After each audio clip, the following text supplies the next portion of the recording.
మధ్యలో రాజశేఖర్ రెడ్డి గారు వచ్చిండ్రు, రోషయ్య గారు వచ్చిండ్రు, కిరణ్ కుమార్ రెడ్డి గారు వచ్చిండ్రు. అందరు కలిసి ఎంత తవ్వినరో మేము కూడా 11.2 కిలోమీటర్లు తవ్వాం. సిన్సియర్ గా తవ్వినాం.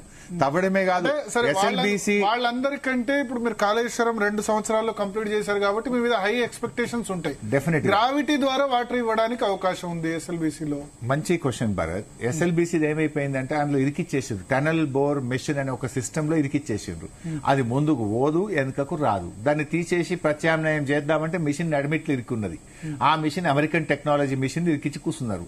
మేము దాని ద్వారా ముందుకు పోవాల్సిందే తప్ప ఇంకా వేరే ప్రత్యామ్నాయం లేదు.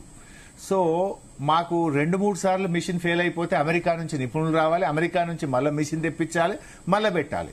అదొక క్రిటికల్ ప్రాజెక్ట్ గా తయారైంది. ఇన్ఫాక్ట్ మీరు అందరు గ్రావిటీ ద్వారా నీళ్లు వస్తాయి, వీళ్ళు పట్టించుకోలే. మేం చేసినాం. ఆ నీళ్లు వస్తుంటే ఎక్కడ పడతాయి?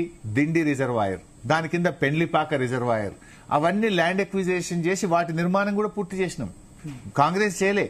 దాని తర్వాత దిండి రిజర్వాయర్ ను, పెళ్లిపాక రిజర్వాయర్ ను, దాని సిస్టమ్ ను కూడా రెడీ చేసి పెట్టినాం. ల్యాండ్ ఎక్విజిషన్ R&R తో సహా మేము వాటిని పూర్తి చేసినాం. టనల్ ను సర్వశక్తులు పెట్టి 11.2 కిలోమీటర్లు తవ్వాం.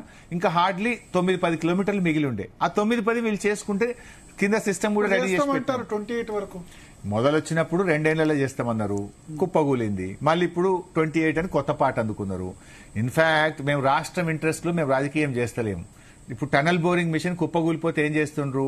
బ్లాస్టింగ్ చేసి ఆ మిషన్ మొత్తం అలానే పోయింది. ఇప్పుడు మిషన్ కుప్పగూలిపోయింది, ఆ మిషన్ పైసలు వేస్ట్ అయిపోయినాయి.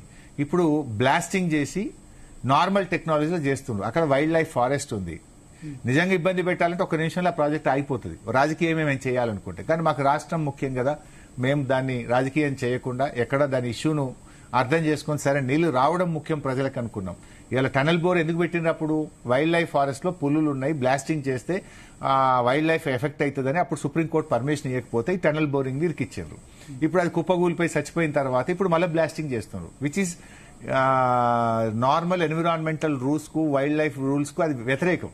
కానీ బీఆర్ఎస్ ఒక ప్రాజెక్ట్ జరగాలి కదా, కొనెళ్ళింది, చివరి దశకు వచ్చిందని మేము సహకరిస్తున్నాం, రాజకీయం చేస్తలేం.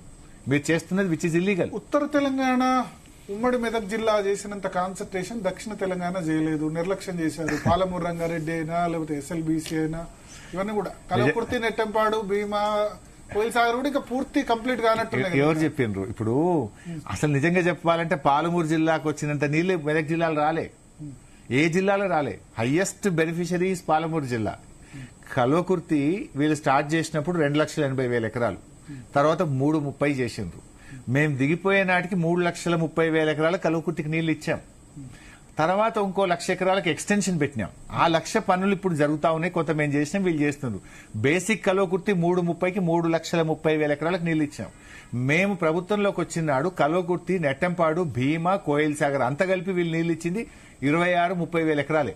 మేము దిగిపోయే నాటికి 6.5 లక్షల ఎకరాలకు నీళ్లు ఇచ్చాం. 6.5 లక్షల ఎకరాలు.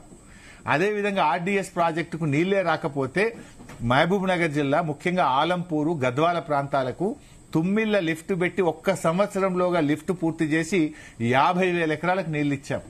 అట్లా అసలు మహబూబ్ నగర్ జిల్లాలో 4 టీఎంసీల కెపాసిటీని 8 టీఎంసీలు 10 టీఎంసీలు చేస్తే సైలెంట్ గా కూర్చుంది బీఆర్ఎస్. 100% రాంగ్. ఇప్పుడు మహబూబ్ 100% ఐ విల్ ఆన్సర్.